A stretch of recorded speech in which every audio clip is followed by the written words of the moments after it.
একটি সময়ের কথা। শিখা তার মা বাবার সাথে একটি শহরে বসবাস করত। শিখার মা বাবা তাকে খুব ভালোবাসতো।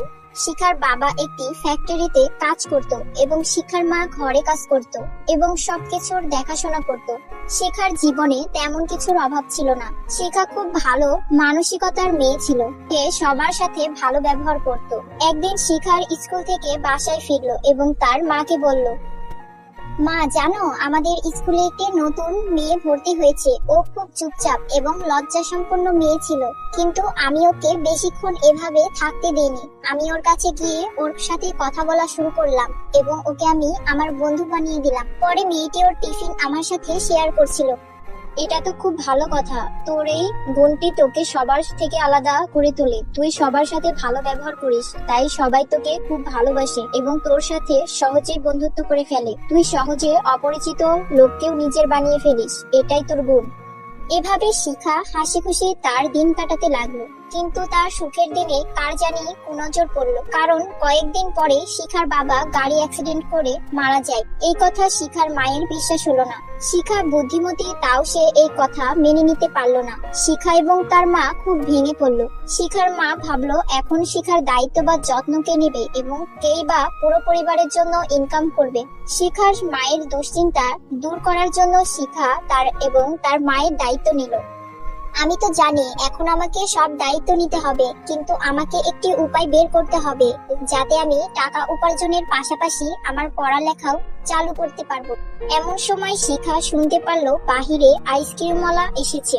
শিখার হাঁক ডাক শুনে তার মাথায় একটি বুদ্ধি আসে। সে নিজের মনে বলতে লাগে, আমি তো ভুলেই গেছিলাম যে আমি অনেক ভালো আইসক্রিম বানাতে পারি। এমনকি স্কুলের খাদ্য প্রতিযোগিতায় আমার আইসক্রিম ফার্স্ট হয়েছিল। এখন আমি যদি কোনোভাবে একটি ছোট আইসক্রিম পার্লার খুলতে পারি তাহলেই আমার কাজ হয়ে যাবে। আমি সকালে স্কুলে যাব এবং স্কুল থেকে আসার পরে আইসক্রিম পার্লারে গিয়ে কাজ করতে পারবো। এটা বলে শিখা তাড়াতাড়ি তার পাড়া প্রতিবেশী এবং আত্মীয় স্বজনকে কল করলো এবং তাদের কাছ থেকে কিছু কিছু করে। বন্ধুরা, তোমরা তোমাদের নাম কমেন্ট বক্সে কমেন্ট করে জানাও, কারণ তোমাদের নাম দিয়েই তৈরি হবে আমাদের পরবর্তী কার্টুন ভিডিও। টাকা ধার নিল এবং আইসক্রিমের জন্য প্রয়োজনীয় জিনিসপাতি সব কিনে ফেললো এবং তা দিয়ে দোকান ভরে গেল। যাক, আমার 90% কাজে শেষ হয়ে গেছে, এখন শুধু আইসক্রিম বেচা বাকি। শেষ সকাল 5টায় ঘুম থেকে উঠলো এবং নিজের যাবতীয় কাজ শেষ করে দোকানে গেল। দোকানে গিয়ে অনেক আইসক্রিম বানালো। তারপর সে দোকানের ভেতর বাহিরে পরিষ্কার করলো এবং দোকানের ভেতর ঢুকে বসে রইলো। সে অনেকক্ষণ ধরে অপেক্ষা করলো, কিন্তু কেউ আসলো না। কিন্তু শিখা তার মনোবল হারালো না।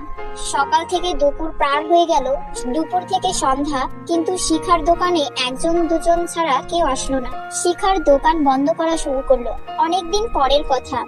শিখা সকালে স্কুলে গেল এবং তারপর স্কুল থেকে ফিরে রেডি হয়ে তার দোকানে গেল। শিখার দোকানে যাবতীয় কাজ শেষ করে একটি মাইক্রোফোন হাতে নিয়ে হাঁকডাক করা শুরু করে দিল।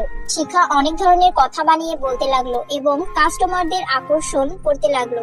কতক্ষণ পর শিখার হাঁক ডাক শুনে অনেকেই চলে আসলো। এভাবেই করতে করতে অনেক ভিড় হলো শিখার দোকানে এবং শিখা খুশি হয়ে অনেকগুলো আইসক্রিম বেচতে পারলো। কাস্টমারের বেশি ভিড় থাকায় এবং তার আইসক্রিম অনেক বেচা হয় সে অনেক টাকা উপার্জন করলো। সে আনন্দের সঙ্গে এক বক্স মিষ্টি নিয়ে বাড়ি গেল। মা দেখো, আজকে আমি অনেক টাকা উপার্জন করেছি, তুমি দেখে খুব খুশি হবে। এখন তুমি শুধু তাড়াতাড়ি সুস্থ হয়ে নাও, তাহলেই হবে।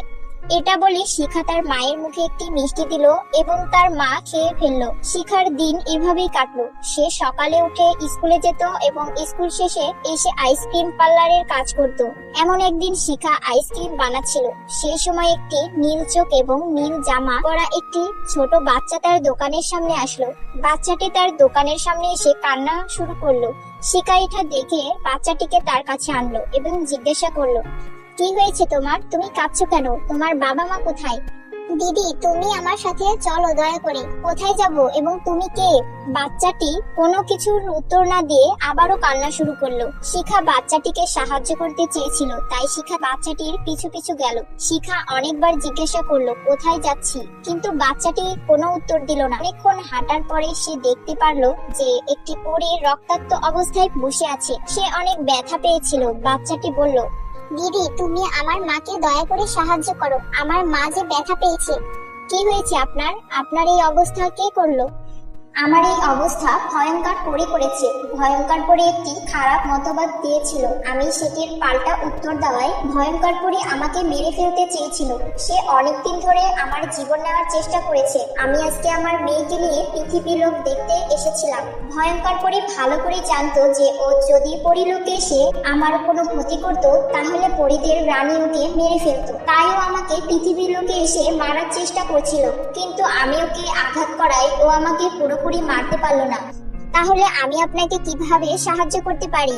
তুমি যদি আমাকে সত্যি সাহায্য করতে চাও তাহলে তোমাকে একটা কাজ করতে হবে। আমাকে ভয়ঙ্কর পরি যে আঘাতগুলো দিয়েছে, আমার আঘাতগুলো শুকানোর জন্য এক ধরনের মলম আছে যেটা মেঘের রাজ্যে একটি আইসক্রিমের ঘরের মধ্যে রয়েছে। সেই মলমটি তুমি যদি এনে আমাকে লাগিয়ে দাও তাহলে আমি সুস্থ হব।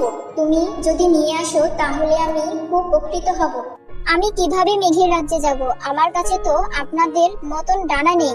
তুমি সেটা নিয়ে চিন্তা করিও না। আমার মাথায় যে মুকুটটি দেখছো তার পেছনে একটি বাটন রয়েছে। সেই বাটনটিতে তুমি যদি চাপ দাও তাহলে একটি সিঁড়ি আবির্ভাব হবে যা তোমাকে মেঘের রাজ্যে নিয়ে যেতে পারবে।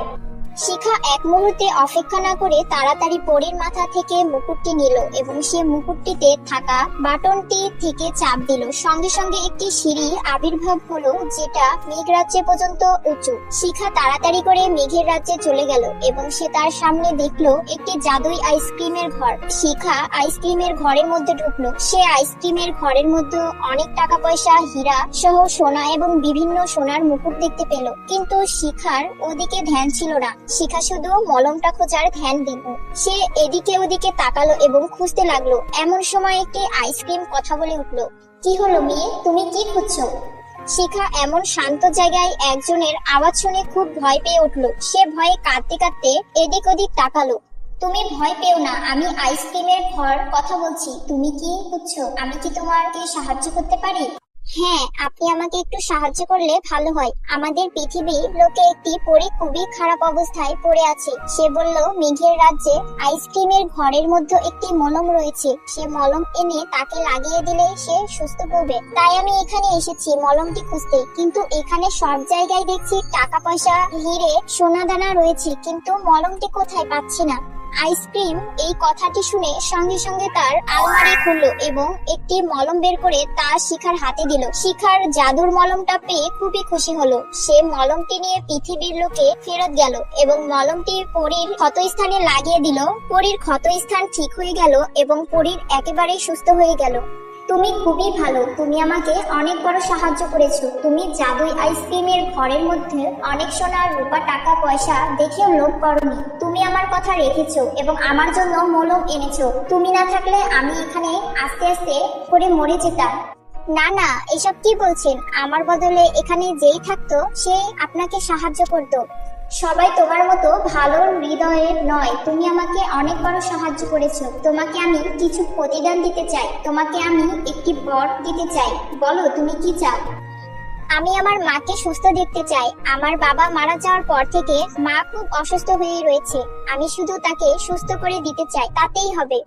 তুমি খুবই ভালো মেয়ে। তুমি আমার কাছ থেকে টাকা পয়সা না চেয়ে তোমার মাকে সুস্থ দেখতে চেয়েছো। এই মলমটি নিয়ে তোমার মায়ের মাথায় লাগিয়ে দিও, তাতে তোমার মা সুস্থ হয়ে যাবে। এবং এই নাও, তোমাকে কয়েকটি সোনার কয়েন দিলাম। এগুলো তুমি বিক্রি করে তোমার যাবতীয় কাজে ব্যবহার করো। শিখা খুশি হয়ে সোনার কয়েনগুলো নিল এবং মলমটি নিয়ে বাসায় গেল। বাসায় গিয়ে সে তার মায়ের মাথায় পরীর দেওয়া মলমটি লাগালো এবং তার মা সুস্থ হয়ে গেল। তারপর শিখা সোনার কয়েনগুলো বিক্রি করলো এবং তার আইসক্রিম পার্লার আরো বড় করলো। কয়েক বছরের মাথায় সে অনেক ধনী হয়ে গেল। শিখা তার মাকে নিয়ে এখন শান্তিতে বসবাস করছে।